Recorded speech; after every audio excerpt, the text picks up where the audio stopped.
नमस्कार दोस्तों, मेरा नाम है कुणाल और आप देख रहे हैं जीपेट वाला चैनल। आज हम बात कर रहे हैं एरोमेटिसिटी के बारे में और एरोमेटिसिटी क्या होता है उसके बारे में हम डिस्कस करेंगे। तो चलिए आज के टॉपिक के बारे में हम लोग समझ लेते हैं कि आज हम क्या डिस्कस करने वाले हैं और उसको कैसे समझेंगे। तो चलिए शुरू करते हैं। तो मैं बात करूंगा आज हम पढ़ेंगे टाइप्स ऑफ और कंपाउंड की। एरोमेटिसिटी में बहुत सारे टाइप के कंपाउंड्स होते हैं, जैसे इसमें 3 टाइप के कंपाउंड होते हैं, उनके बारे में मेनली हम डिस्कस करेंगे कि उन तीनों कंपाउंड को कैसे आइडेंटिफाई करना, उनके रूल्स डिस्कस करेंगे और उनके प्रैक्टिस क्वेश्चन हम लोग डिस्कस करेंगे। ठीक है, तो आज हम स्टार्ट करते हैं एरोमेटिसिटी। तो चलिए शुरू करते हैं। तो देखिए एरोमेटिसिटी के अंदर सबसे पहले जो आते हैं, there are 3 types of compound. 3 type के कंपाउंड आते हैं एरोमेटिसिटी में। एक कंपाउंड होते हैं खुद एरोमेटिक, दूसरे आते हैं नॉन एरोमेटिक, तीसरे आते हैं एंटी एरोमेटिक।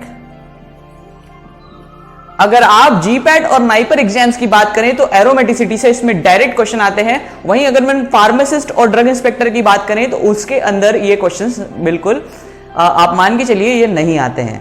तो हम बात करें जीपैट और नाइपर एग्जाम्स की, तो ये क्वेश्चंस केमिस्ट्री है और केमिस्ट्री के क्वेश्चंस उसमें डायरेक्ट आते हैं। तो चलिए डिस्कस करते हैं कि एरोमेटिक कंपाउंड क्या होते हैं, नॉन एरोमेटिक कंपाउंड क्या होते हैं और हमारे एंटी एरोमेटिक कंपाउंड्स क्या होते हैं। तो देखिए एरोमेटिक कंपाउंड्स और नॉन एरोमेटिक कंपाउंड और एंटी एरोमेटिक कंपाउंड को समझने से पहले हमको क्या करना पड़ेगा, एक रूल समझना पड़ेगा। जैसे कि आपने ये डायलॉग तो सुना ही होगा, चिंता को तलवार की नोक पे रखे वो राजपूत, रेत की नाव लेकर समंदर से शर्त लगाए वो राजपूत, और जिसका सर कटे फिर भी धड़ दुश्मन से लड़ता रहे वो राजपूत, जिसका धड़ भी मरने के बाद लड़ता रहे वो है राजपूत। तो उस डायलॉग से हमको क्या समझना है कि वैसे जैसे राजपूत होने के लिए कुछ रूल्स हैं, वैसे कि वैसे एरोमेटिक होने के लिए कुछ रूल्स हैं, है ना। तो एरोमेटिक होना है तो आपको कुछ 5 रूल्स को क्या करना पड़ेगा, फॉलो करना पड़ेगा। 5 रूल्स को क्या करना पड़ेगा, फॉलो करना पड़ेगा। जैसे एरोमेटिक होते हैं तो एरोमेटिक कंपाउंड के लिए अभी जैसे अभी बन्नाउत मूवी का डायलॉग आपने सुना, उसमें वो कुछ रूल्स बता रहे हैं कि ऐसा ऐसा होता है तब जाके राजपूत होता है, वैसे ही कुछ ऐसा ऐसा होगा तब जाके वो राजपूत नहीं, वो एरोमेटिक होगा। तो वो रूल्स क्या है हम वो लिख लेते हैं। तो सबसे पहला रूल, जो हकल रूल फॉलो करे, जो हकल रूल फॉलो करे, जो हकल रूल को क्या करे, फॉलो करे, वो है एरोमेटिक। सेकंड है जिसका हाइब्रिडाइजेशन स्टेट sp2 हो वो है एरोमेटिक। जिसकी ज्योमेट्री जो हो वो प्लेनर ज्योमेट्री हो, जिसकी ज्योमेट्री कैसी हो, प्लेनर हो, वो है एरोमेटिक। जो कंपाउंड खुद साइक्लिक हो, जो कंपाउंड कैसा हो, साइक्लिक हो, वो है एरोमेटिक। और last but not the least, जो जिस कंपाउंड के अंदर क्या प्रेजेंट हो, कॉन्जुगेशन प्रेजेंट हो, क्या प्रेजेंट हो, कॉन्जुगेशन प्रेजेंट हो, वो है एरोमेटिक। राइट। तो देखिए हमने डिस्कस किया एरोमेटिक होने के लिए कुछ 5 रूल्स को फॉलो करना पड़ेगा। जैसे मुझे अगर मोदी भक्त बनना है तो मुझे मोदी को वोट देना पड़ेगा, देन मुझे इनकम टैक्स भरना पड़ेगा, देन मुझे बहुत सारे पैट्रियटिज्म टाइप के काम करने हैं तो मैं देशभक्त कहलाऊंगा। वैसे ही एरोमेटिक होने के लिए मुझे इतने रूल्स फॉलो करूंगा तब जाके मैं एरोमेटिक कहलाऊंगा।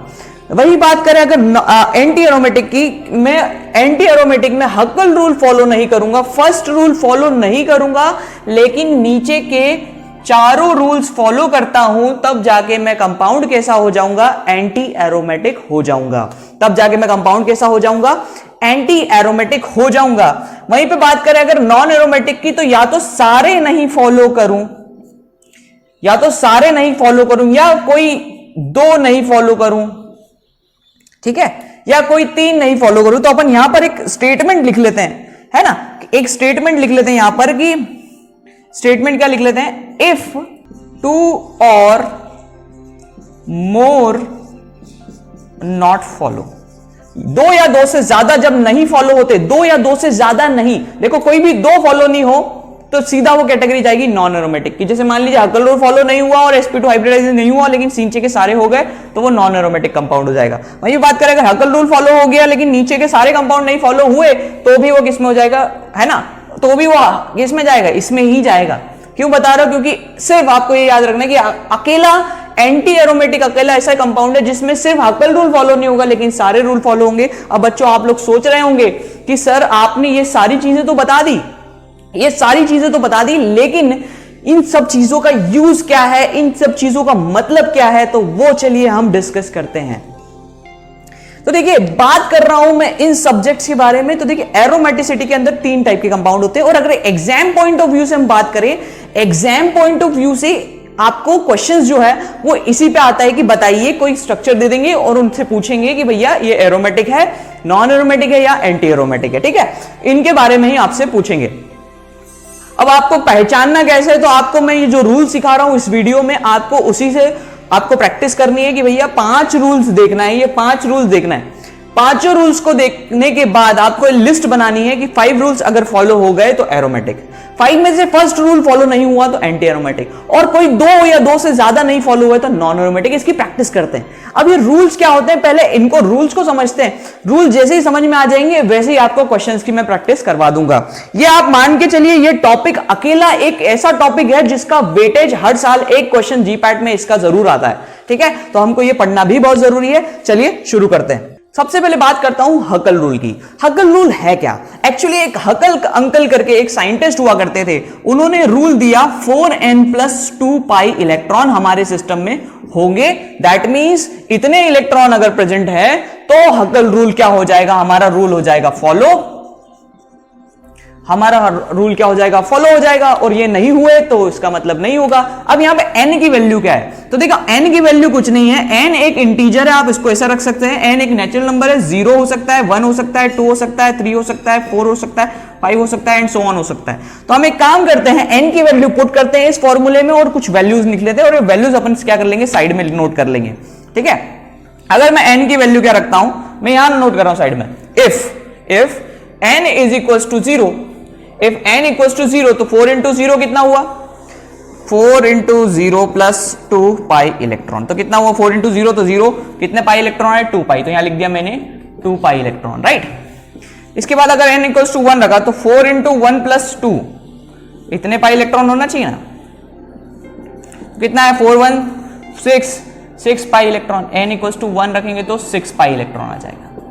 वहीं पे अगर n की वैल्यू 2 रखूं, n की वैल्यू 2 रखता हूं तो आप देखिए n की वैल्यू में यहां पर क्या रखता हूं 2, 4 2 8 और 2 10 पाई इलेक्ट्रॉन है ना। n की वैल्यू अगर मैं रखता हूं तो कितना आ जाता है 10 पाई इलेक्ट्रॉन्स। वैसे अगर n रखूंगा 3 तो आ जाएगा 14 पाई इलेक्ट्रॉन, है ना, 14 pi electron. n equals to 4 है ना, तो आ जाएगा 18 pi electron. n equals to 5 22 pi electron. तो आप तो बस इतना ये 22 पाई इलेक्ट्रॉन 5 तक याद रखिए। ये मतलब अपन ने फॉर्मूला रखकर ये वैल्यूज कुछ निकाल ली, फॉर्मूला रखकर हमने ये वैल्यूज निकाल ली। अब ये वैल्यूज निकालने के बाद क्या करना है, अब ये फॉर्मूला भूल जाइए, आप ये फॉर्मूला भूल जाइए। आप तो ये याद रखिए, point number 1 is 4n+2 pi electron system में होना चाहिए, तब जाके हकल रूल है। तो हकल रूल का फॉर्मूला एक तो ये मेन फॉर्मूला है, फॉर्मूला शुड बी फॉलो। ये फॉर्मूला याद रखना है, इसके ऊपर क्वेश्चन आ सकता है, ठीक है। इसके अलावा हकल रूल फॉलो नहीं होगा उसके कंसेप्ट में देखिए।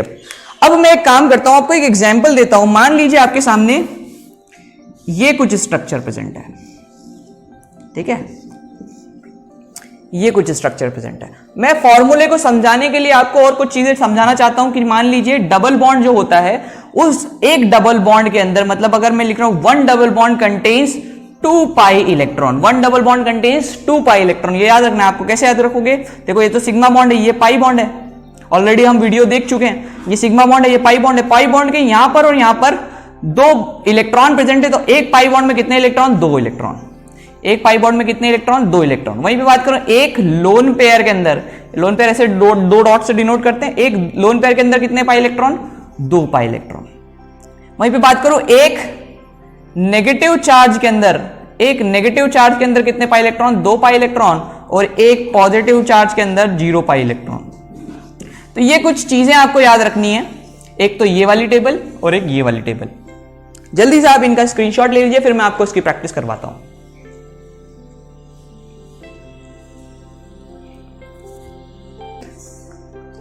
अब देखते हैं अपन इसको प्रैक्टिस कैसे करते हैं। देखिए इस पूरे स्ट्रक्चर में आपसे पूछा कि कितने पाई इलेक्ट्रॉन है। सबसे पहले तो ये पूछा कितने पाई इलेक्ट्रॉन है, तो हमने देखा एक डबल बॉन्ड यहां है, एक डबल बॉन्ड यहां है। कितने डबल बॉन्ड हो गए, 2 डबल बॉन्ड। अब सर ने बताया कि एक डबल बॉन्ड में तो 2, तो 2 में कितने, 4, ठीक है।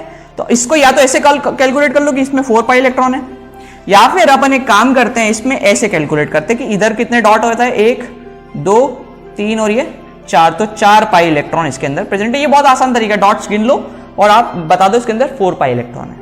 ठीक है, सिस्टम में कितने पाई इलेक्ट्रॉन है निकालना आगे। एक और प्रैक्टिस करते हैं अपन। मान लीजिए आपके सामने स्ट्रक्चर ये प्रेजेंट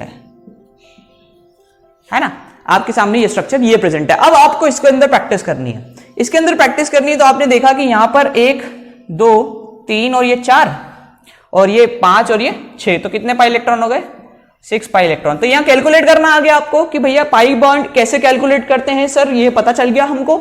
अब हमको क्या करना है, जब पाई बॉन्ड हमारे सामने आ जाते हैं तब हमको कुछ नहीं करना है, चेक करना है कि हकल रूल फॉलो हुआ कि नहीं हुआ।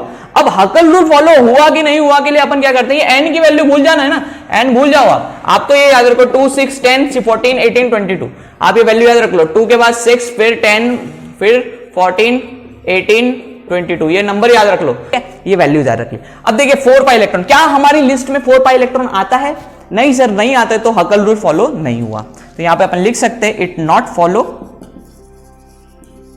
हकल रूल, इसने हकल रूल फॉलो नहीं किया। यहीं पे बात करें इसकी, ये लिस्ट में आता है क्या, ये लिस्ट में आता है, हां सर आता है, तो यहां लिख दिया मैंने फॉलो हकल रूल। ठीक है, तो ऐसे करते हैं हकल रूल को चेक। हकल रूल कैसे चेक करना है, उसके लिए बहुत ही आसान तरीका मैंने निकाला कि 4n + 2 पाई इलेक्ट्रॉन में, भूल जाइए फॉर्मूला, आप तो ये वैल्यू याद रखिए। अगर किसी कंपाउंड में 2 पाई इलेक्ट्रॉन है तो हकल रूल फॉलो, नहीं है तो नहीं फॉलो। 6 है तो फॉलो, नहीं है तो नहीं फॉलो। 10 है तो फॉलो, 14 है तो फॉलो, 18 है तो फॉलो, 22 है तो फॉलो। ये लिस्ट में जितने पाई इलेक्ट्रॉन, अगर हमारे सिस्टम में उतने पाई इलेक्ट्रॉन हैं तो हकल रूल फॉलो हो गया, और नहीं है तो फॉलो नहीं हुआ। ठीक है, ऐसे चेक करते हैं अपन हकल रूल। देखिए नेक्स्ट रूल है हाइब्रिडाइजेशन, इसको रूल नंबर 2 भी बोलते हैं, इसको रूल नंबर 2 भी बोलते हैं। अब इसको चेक करने के लिए मैं एक टर्मिनोलॉजी बताता हूं। अगर कोई कार्बन किसी डबल बॉन्ड से जुड़ा हुआ है, अगर कोई कार्बन किसी डबल बॉन्ड से जुड़ा हुआ है, अगर कोई कार्बन किसी डबल बॉन्ड से जुड़ा है तो वो कार्बन कैसा हो जाता है, sp2 हाइब्रिडाइज हो जाता है। सिंपल है, चाहे वो इधर सिंगल से डबल से जुड़ा हो। तो अगर कोई कार्बन के पास क्या है, लोन पेयर प्रेजेंट है, अगर कोई कार्बन के पास लोन पेयर प्रेजेंट है तो अपन उसको मान लेते हैं कि वो sp2 हाइब्रिडाइज होगा। अगर कोई कार्बन के पास प्लस चार्ज है तो अपन उसको मानते हैं कि वो sp2 है। अगर कोई कार्बन के ऊपर नेगेटिव चार्ज है तो भी उसको मानते हैं अपन वो sp2 है। ऑलरेडी हम इसके ऊपर हाइब्रिडाइजेशन के ऊपर कैसे निकालते हैं वो पता है हमको, लेकिन हम उसका भी एक शॉर्ट तरीका लेके आए हैं ताकि क्या हो, आपको एरोमेटिसिटी का जब भी क्वेश्चन आएगा तो आपको ये 3 चार्ज के अलावा कोई चीज नहीं मिलेगी। आपको डबल बॉन्ड मिलेगा, आपको लोन पेयर मिलेगी, आपको प्लस चार्ज मिलेगा, आपको नेगेटिव चार्ज मिलेगा, इसके अलावा आपको कुछ चीजें नहीं मिलती है। तो अपने को चेक करना है कि हमारे सारे carbon, all carbon in system should be what, sp2 hybridized. All carbon in the system should be sp2 hybridized. अब इसकी प्रैक्टिस करते हैं, देखिए कैसे। मान लीजिए मैंने आपके सिस्टम में ये मैंने एक क्वेश्चन दिया आपको। अब मैंने इसमें कैसे पता किया कि ये भी कार्बन है, देखो हमको पता है जितने बैंड होते हैं वो कार्बन होते हैं, 1 2 3 4 5 और 6 सारे कार्बन है। यहां कार्बन कार्बन लिख लो। अब कार्बन कार्बन लिखने के बाद इसको चेक करो, ये कार्बन डबल बॉन्ड से जुड़ा है, हाँ सर हाँ जुड़ा है, डबल बॉन्ड से जुड़ता है तो sp2 बोलते हैं। ये डबल बॉन्ड से जुड़ा है sp2 बोलते हैं, ये डबल बॉन्ड से जुड़ा sp2 बोलते हैं, ये डबल बॉन्ड से जुड़ा sp2 बोलते हैं, ये भी डबल बॉन्ड से जुड़ा sp2 बोलते हैं, ये डबल बॉन्ड से जुड़ा sp2 बोलते हैं। तो सारे देखिए, सारे क्या आ गए, सारे क्या आ गए, sp2 हाइब्रिडाइज आ गए। सारे जब sp2 आ गए सारे, तो sp2 वाला रूल फॉलो हो गया, नहीं हुए तो नहीं हुआ। ठीक है, एक एग्जाम्पल मैंने दिया, एक और देखते हैं अपन इस टाइप का एग्जाम्पल। मान लीजिए मैंने आपके सामने कुछ इस टाइप का एग्जाम्पल दिया। अब मैंने पूछा क्या ये हाइब्रिडाइजेशन वाला रूल फॉलो कर रहा है क्या, हमारा जो सेकंड रूल है उसको फॉलो कर रहा है क्या। तो देखते हैं, देखिए ये कार्बन है तो ये कार्बन डबल बॉन्ड से जुड़ा तो इसको लिख दूं sp2, ये कार्बन डबल बॉन्ड से जुड़ा इसको लिख दूं sp2, ये कार्बन है डबल बॉन्ड से जुड़ा sp2 लिख दूं, ये कार्बन डबल बॉन्ड से जुड़ा sp2 लिख दूं। ये देखिए ये क्या है, ये सिंगल बॉन्ड से जुड़ा है, इधर भी सिंगल बॉन्ड है, इधर भी सिंगल बॉन्ड है, पक्का। तो ये सिंगल बॉन्ड से तो sp3 हो गया। सिंगल बॉन्ड वाले sp3 होते हैं, हमने पहले ही वीडियो में देख चुके हैं, इसीलिए वो वीडियो बनाया था। अब देखिए sp2 क्या सारे हैं, नहीं है, सारे नहीं है तो मतलब sp2 वाला रूल फॉलो हमारा नहीं हुआ। ऐसे हम क्या करते हैं, हाइब्रिडाइजेशन वाला रूल भी प्रैक्टिस कर लेते हैं मैंने सारे करके, मैं अभी सारे करके आपको एक एक करके सारे रूल बता दूंगा। सारे रूल जब कंप्लीट हो जाएंगे तब जाके हम एक प्रैक्टिस क्वेश्चन करेंगे और उसकी प्रैक्टिस मैं आपको नीचे जो है नीचे डिस्क्रिप्शन में जरूर दूंगा, ठीक है। तो चलिए कंटिन्यू करते हैं। नेक्स्ट जो रूल आता है,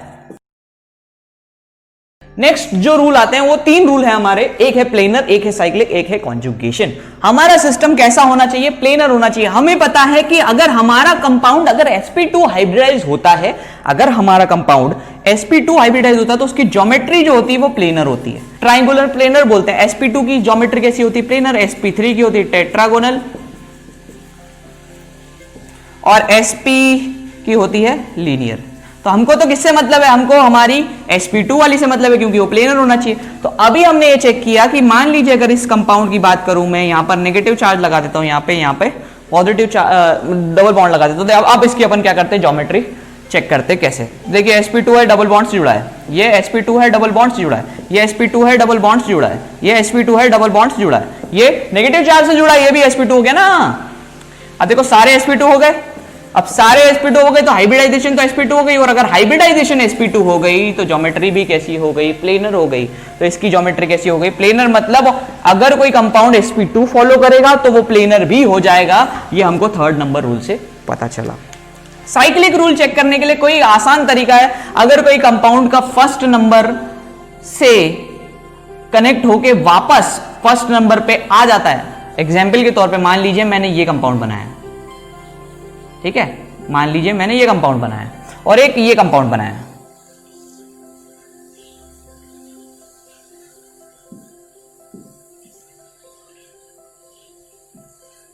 ठीक है।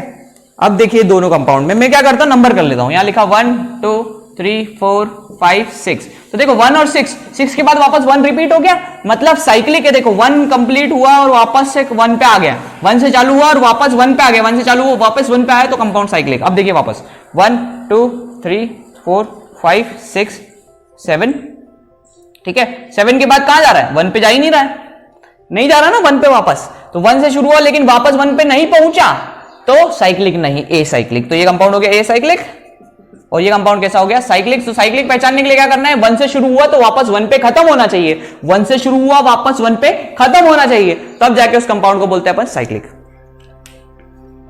और कॉन्जुगेशन तो बहुत ही मजेदार है बच्चों, ये मेरा फेवरेट है। मैं इसके ऊपर अभी आता हूं। तो देखो बच्चों, कॉन्जुगेशन के लिए आपको एक कहानी सुनाता हूं। कॉन्जुगेशन के लिए आपको मैं एक कहानी सुनाता हूं। कहानी सुनने के लिए पहले वो सब्सक्राइब बटन जरूर दबा दो। सब्सक्राइब बटन दबा दोगे तो मुझे और अच्छा फीलिंग आएगा आपको इस टाइप के वीडियोस बना के शेयर करने में, है ना। तो अभी बनने रहना, क्योंकि इसकी प्रैक्टिस करना बाकी है, ठीक है। तो सबसे पहले आप कॉन्जुगेशन समझो। कॉन्जुगेशन समझने के लिए आपको एक कहानी सुनाता हूं। आपने मूवी देखा होगी हेरा फेरी, ठीक है, आपने मूवी देखी होगी हेरा फेरी। हेरा फेरी में आपने सुना होगा बाबूराव। अब बाबूराव की कहानी देखो कितनी मजेदार है। बाबूराव ने कॉन्जुगेशन, एक्चुअली कॉन्जुगेशन का मतलब होता है delocalization of pi electron, delocalization of pi electron. आप ये जो वीडियो देख रहे हैं ये मैं पूरा एग्जाम पॉइंट ऑफ व्यू से बता रहा हूं, इसका डिटेल एक्सप्लेनेशन नहीं बता रहा हूं मैं, ताकि आपको ये चीजें बता रहा हूं जिससे आपके क्वेश्चन सॉल्व हो जाएं, बस मेरा कंसेप्ट उतना ही है। तो delocalization of pi electron को बोलते हैं रेजोनेंस या फिर बोलते हैं कॉन्जुगेशन, राइट। अब देखिए हमारा बाबूराव जो है, बाबू भैया, उन्होंने इस चीज को बहुत, मतलब देखो साइंटिस्टों ने बहुत सारी डिस्कवरी की, लेकिन हमारे बाबू भैया ने इसको बहुत अच्छे से एक्सप्लेन कर दिया। कैसे? बाबू भैया बोलते हैं पैसा आज है कल नहीं, परसों तो है। आपने वीडियो देखा ही होगा। खड़क भाव, ए भाव, दुनिया में सबसे बड़ा चीज प्यार है। पैसा तो आज है कल नहीं है, परसों है। आपकी तारीफ बाबूराव गणपतराव आपटे। देख बाबूराव भाई, पैसा आज है कल नहीं है, परसों है ना। ओए परसों अगर गलती से हुआ तो नरसों बिल्कुल नहीं होगा। पैसा आज है कल नहीं, परसों है लेकिन नरसों नहीं है। तो पैसा यहां पर होता है इलेक्ट्रॉन। तो अपन इलेक्ट्रॉन को केमिस्ट्री में बोलते हैं पैसा। इलेक्ट्रॉन होता है पैसा। पैसा आज है कल नहीं, लेकिन क्या है? परसों है, मतलब अल्टरनेट है। तो अपन इसको बोल सकते हैं अल्टरनेट पोजीशन पर क्या आ जाना? डबल बॉन्ड आ जाना। अब डबल बॉन्ड आ जाना, या फिर क्या बोल सकते हैं? डबल बॉन्ड आ जाना, या फिर नेगेटिव चार्ज आ जाना या पॉजिटिव चार्ज आ जाना या फिर आपकी लोन पेयर आ जाना, लोन पेयर आ जाना। ठीक है, लेकिन क्या आना अल्टरनेट पोजीशन पे, इसको समझाता हूं कैसे।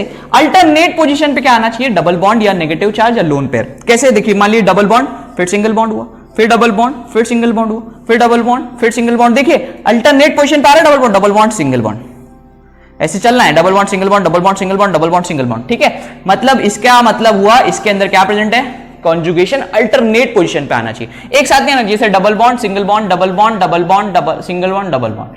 अब देखिए double bond single bond double bond फिर डबल बॉन्ड, तो ये हमारा कॉन्जुगेशन बिगड़ गया, कॉन्जुगेशन नहीं आ रहा है। तो हेरा फेरी के मूवी से आपको ये डायलॉग है कि आज पैसा है कल नहीं परसों फिर है।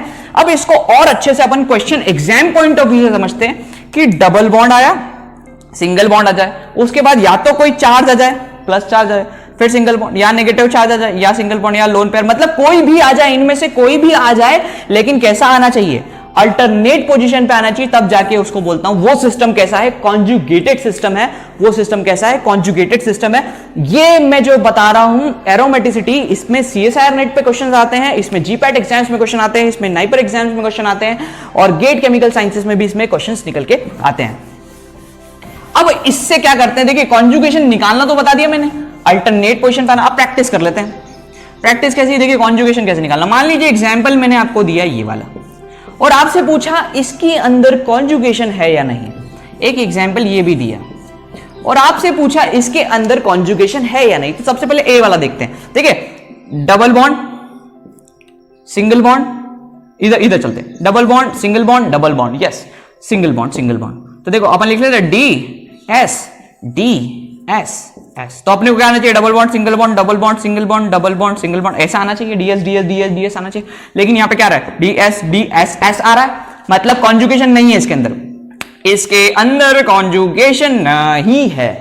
ठीक है, अब इसकी बात करते हैं इसके अंदर। देखिए double bond single bond double bond single bond double bond single bond, तो देखो डीएस डीएस आना चाहिए, DS DS DS DS DS DS आ रहा है, रिपीट हो रहा है, double bond single bond double bond single bond, मतलब कॉन्जुगेशन इसके अंदर है। एक और करते हैं, थोड़ा सा अच्छा इंपॉर्टेंट एग्जांपल ले लेते हैं। मान लीजिए मैंने आपके दिए सामने ये वाला, दिख रहा होगा है ना। अब देखिए इसमें लिखा double bond single bond double bond single bond charge single bond. तो अब सर ने बोला डीएस डीएस आ जाए या डीएस सीएस आ जाए, चार्ज आ जाए या लोन पेयर आ जाए, है ना, या double bond single bond lone pair single bond आ जाए, कुछ भी आ जाए, अल्टरनेट पोजीशन पे आना चाहिए। तो देखो alternate position double bond single bond double bond single bond double charge single bond double bond, तो ये अल्टरनेट है, मतलब इसमें कॉन्जुगेशन है। ठीक है, इसके मतलब इसके अंदर कॉन्जुगेशन है। तो ये रहे सारे पांचों रूल। अब आओ इनकी प्रैक्टिस करते हैं, मजेदार तरीके से इनकी प्रैक्टिस करवाऊंगा। तो बच्चों प्रैक्टिस करने के लिए सबसे पहला शॉर्ट एंड स्वीट एग्जांपल लेके आता हूं आपके सामने, ये वाला। ठीक है, अब इसकी प्रैक्टिस करते हैं। देखिए ये कंपाउंड है। अब अपन को क्या करना है, जब भी आप आइडेंटिफाई कर रहे हो, क्या हो, एरोमेटिसिटी के बारे में आइडेंटिफाई कर रहे हो, तो आपको तीनों चीज लिखनी है, एरोमेटिक है, नॉन एरोमेटिक है या एंटी एरोमेटिक है। ठीक है, ये तीनों चीज अपने को क्या करना है, फाइंड आउट करनी, क्या ये कंपाउंड एरोमेटिक है, क्या ये कंपाउंड एंटी एरोमेटिक है, क्या ये कंपाउंड नॉन एरोमेटिक है। पहले अपने को इसको चेक करने से पहले हम क्या कर लेते हैं, रूल्स लिख लेते हैं। तो मैं शॉर्ट में लिख लेता हूं हकल रूल। पहला तो हकल रूल फॉलो हो जाए, है ना। दूसरा आपका sp2 हाइब्रिडाइज, फिर प्लेनर, फिर साइक्लिक, सारे रूल लिख लो आप, फिर चेक करेंगे इसके अंदर, और फिर कॉन्जुगेशन। ठीक है, अब अपन एक काम करते हैं, सबसे पहले हकल रूल। अब ये लिखने के बाद पहले देखो स्टेप वाइज करना है। सबसे पहले स्ट्रक्चर लिख लिया, स्ट्रक्चर लिखने के बाद ये पांचों रूल लिख लो आप। जब भी एग्जाम हो आपके सामने, कॉम्पिटिटिव एग्जाम सामने स्क्रीन हो, स्क्रीन के सामने आप साइड में पेपर रहता है, इस पेपर में लिख लो। फिर आपको हकल रूल के लिए कुछ रूल लिखना है, 2 पाई 6 पाई 2 6 10 14 18, बस इतना ही लिखना है। इतने हो गए मतलब हकल रूल फॉलो हुआ, इतने नहीं हुए तो हकल रूल फॉलो नहीं हुआ। अब इसकी बात करते हैं, इसमें कितने पाई इलेक्ट्रॉन है, तो अपन काउंट करते हैं, 1 और 1 2, बाकी कहीं पे भी नहीं है। तो इसके अंदर कितने पाई इलेक्ट्रॉन हुए, तो मैंने यहां लिख दिया 2 पाई इलेक्ट्रॉन। क्या 2 पाई लिस्ट में आता है, सर आता है, मतलब हकल रूल फॉलो हो गया, राइट मार दो। ठीक है, दूसरा sp2 हाइब्रिडाइज है क्या पूरा कंपाउंड। तो देखो ये तो कार्बन है, डबल बॉन्ड से जुड़ा है sp2, ये कार्बन है, डबल बॉन्ड से जुड़ा है sp2, ये कार्बन दोनों सिंगल बॉन्ड से जुड़ा है तो sp3। तो देखो सारे sp2 तो नहीं है, तो ये तो नहीं है, तो सारे नहीं है, तो प्लेनर भी नहीं है। कंपाउंड साइक्लिक है, हाँ सर साइक्लिक है। अब कॉन्जुगेशन ढूंढना है तो देखो double bond single bond ds आना चाहिए, लेकिन ये तो DSS आ रहा है, मतलब कॉन्जुगेशन भी इसमें नहीं है। अब मैंने बताया था आपको, वापस आ जाओ, कि एरोमेटिक होने के लिए पांचों सही होना चाहिए। एंटी एरोमेटिक में पहला गलत होना चाहिए, लेकिन चारों सही होना चाहिए। और नॉन एरोमेटिक वाला, इसके अलावा जो कंसेप्ट हुआ वो नॉन एरोमेटिक हो जाएगा। तो क्या पांचों सही है? नहीं, एरोमेटिक तो नहीं है। क्या एंटी एरोमेटिक है? नहीं, हकल रूल फॉलो हो गया तो एंटी एरोमेटिक तो हो ही सकता। तो बचा क्या कंपाउंड? ये कंपाउंड कैसा हुआ? ये कंपाउंड हुआ हमारा नॉन एरोमेटिक। ठीक है, ये कंपाउंड हुआ नॉन एरोमेटिक। ठीक है, तो इस टाइप से आपको क्वेश्चंस की प्रैक्टिस करनी है। मैं एक और क्वेश्चन देता हूं, फिर आप मुझे एक होमवर्क भी दूंगा आपको, आप उस क्वेश्चंस को सॉल्व कीजिएगा और फिर आप मुझे डिस्क्रिप्शन में उनके आंसर और कमेंट बॉक्स में नीचे आंसर बता सकते हैं। चलिए देखते हैं।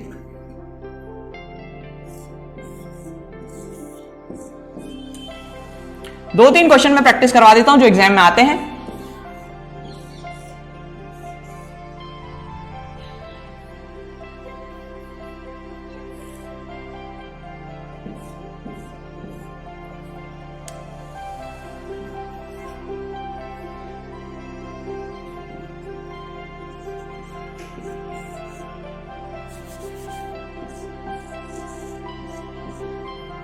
ठीक है, तो चलिए इसकी बात करते हैं। इसके अंदर कितने पाई इलेक्ट्रॉन है? तो अपन देखते हैं 1 2 3 4। पॉजिटिव के अंदर पाई इलेक्ट्रॉन नहीं होते, तो कितने पाई इलेक्ट्रॉन है? 4 पाई इलेक्ट्रॉन है। आप लिखते चलो हकल रूल। क्या हकल रूल में 4 पाई इलेक्ट्रॉन? तो यहां लिखो वापस 2 4 2 4 के सॉरी 2 6 10 14 18। ये 2 4 6 8 नहीं है ना, 2 6 10 14 18। तो 2 पाई इलेक्ट्रॉन 6 पाई इलेक्ट्रॉन होना चाहिए, इसमें तो 4 है, तो ये हकल रूल फॉलो नहीं कर रहा, हकल फॉलो नहीं कर रहा। दूसरा है sp2 हाइब्रिड। देखो sp2 कॉर्नर पे, ये भी कॉर्नर पे sp2, डबल बॉन्ड से जुड़ा ये भी sp2, चार्ज से जुड़ा ये भी sp2, डबल बॉन्ड से जुड़ा ये भी sp2। सारे sp2 तो सारे sp2, सारे sp2 तो प्लेनर भी सारे। साइक्लिक है ना कंपाउंड? यस, साइक्लिक भी है कंपाउंड। और देखो double bond single bond, double bond single bond, charge single bond, double bond single bond, मतलब देखिए अल्टरनेट पोजीशन पे double bond single bond charge single bond आ रहा है, मतलब इसके अंदर कॉन्जुगेशन भी क्या प्रेजेंट है? कॉन्जुगेशन भी इसके अंदर प्रेजेंट है। तो देखिए कंपाउंड में सब कुछ प्रेजेंट है, मतलब पहला नहीं छोड़ के पांचों नीचे के सही हो रहे हैं, तो कंपाउंड कैसा हो गया? ये कंपाउंड हो गया आपका एंटी एरोमेटिक। इसकी बात करते हैं। इसमें 1 2 3 4 5 6 7 8 पाई इलेक्ट्रॉन है। क्या 8 पाई इलेक्ट्रॉन हमारे लिस्ट में आता है? नहीं आता, तो हकल रूल फॉलो नहीं हुआ। अब देखो हकल फॉलो नहीं हुआ तो या तो एंटी एरोमेटिक या नॉन एरोमेटिक। अब अपन बात करते हैं कॉन्जुगेशन है क्या इसमें? sp2 हाइब्रिडाइज है क्या? तो देखो डबल बॉन्ड से जुड़ा sp2, डबल बॉन्ड से जुड़ा sp2, चार्ज से जुड़ा sp2, डबल बॉन्ड से जुड़ा sp2, डबल बॉन्ड से जुड़ा sp2, डबल बॉन्ड से जुड़ा sp2, सारे sp2 तो sp2 हो गए सारे, पहला दूसरा भी फॉलो हो गया, प्लेनर भी हो गया, सारे sp2 हो गए तो प्लेनर भी हो गया, प्लेनर भी हो गया। कंपाउंड साइक्लिक है, साइक्लिक भी हो गया। कंपाउंड साइक्लिक कॉन्जुगेशन देख लेते हैं। Double bond single bond charge single bond double bond single bond double bond single bond तो आ रहा है। अल्टरनेट पोजीशन पे कुछ ना कुछ तो आ रहा है, अल्टरनेट पोजीशन पे कुछ ना कुछ तो आ रहा है, मतलब कॉन्जुगेशन भी इसके अंदर बाहु भैया के हिसाब से तो प्रेजेंट है। तो देखो नीचे के सारे फॉलो हो गए लेकिन ऊपर का फॉलो नहीं हुआ। नीचे के सारे फॉलो हो जाए ऊपर का नहीं फॉलो हो तो पहला रूल फॉलो नहीं होता, तो उसको बोलते हैं एंटी एरोमेटिक। इसकी बात करते हैं, ये बहुत एग्जाम्पल, इसको बोलते हैं साइक्लो ब्यूटा 1,3 डाई नाम है इसका। ठीक है, अब देखिए इसके बारे में चेक करते हैं। ये भी sp2 है, sp2 है, sp2 है, sp2 है। हकल रूल चेक करो, 1 2 3 4 4 पाई इलेक्ट्रॉन क्या लिस्ट में है? हकल रूल में 4 पाई नहीं होते, हकल रूल फॉलो नहीं है। सारे sp2 हैं, sp2 फॉलो हो गया। सारे प्लेनर sp2 हुआ तो प्लेनर भी हो गया सारा, है ना। साइक्लिक है, हाँ सर साइक्लिक है। क्या कॉन्जुगेशन है? Double bond single bond double bond single bond ds ds follow हो गया, मतलब कॉन्जुगेशन भी इसके अंदर राइट मारो ना यार, साइक्लिक है। कॉन्जुगेशन भी सर इसके अंदर प्रेजेंट है। तो देखो नीचे के सारे फॉलो हो गए, ऊपर के फॉलो नहीं हुआ, तो ये भी एग्जांपल किसका हुआ? एंटी एरोमेटिक का। Most of the time exams में एंटी एरोमेटिक के ऊपर ही क्वेश्चन आता है, इसलिए मैं एंटी एरोमेटिक की प्रैक्टिस करा रहा हूं। अब आपको स्क्रीन पे कुछ क्वेश्चंस दिखेंगे, आप उनके प्रैक्टिस के सॉल्व कीजिए क्वेश्चन और नीचे कमेंट बॉक्स में मुझे आंसर बताइए, है ना। इसके आगे अपन डिस्कस करते हैं नेक्स्ट वीडियो में। Please subscribe to my channel. Thank you so much. जय हिंद, जय भारत।